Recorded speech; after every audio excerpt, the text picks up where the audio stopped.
So, talking about whether to read where the signs in the houses are deeply connected, like, are we connecting Aries to the first house? Are we connecting Cancer to the fourth house? Again, it's confusing because they do overlap a lot, right? Like, Cancer and the fourth house have to do with their family, they have to do with their childhood, they have to do with all of these things.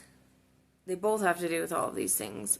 But I think that we can get a lot of extra information, like, for instance, in my chart, Cancer's in the 8th house.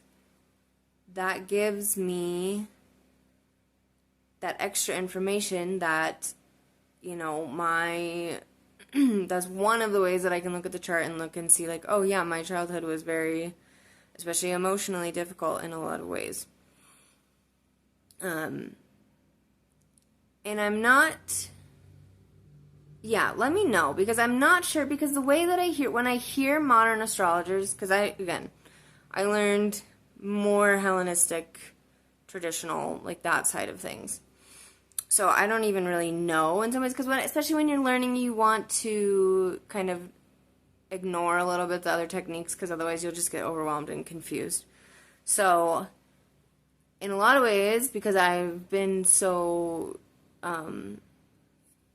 in my way of looking at things and the way that I learned, I don't even know. I think that modern astrologers will also look at it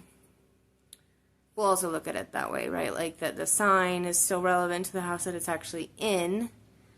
But when I hear them doing their interpretations, a lot of the times they'll say to look at the same, like, what was I listening to the other day? Oh, I can't remember exactly, but he was saying, oh, here, look at these signs and look at these planets for this information.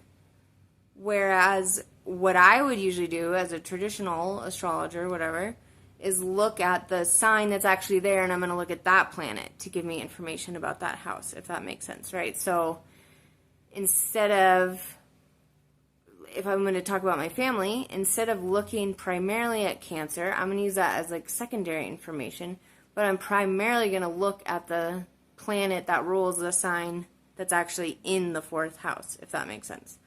So it's a slightly different way to approach things, and sometimes I don't know if if when modern astrologers tell people to read that way, they're just giving that as general advice, or if that's always the way that they read. And again, I'm not saying, one of the weird things about astrology is that all the methods work, right? Because it's highly interpretive. But I've had a lot of astrologers say that they had better luck with certain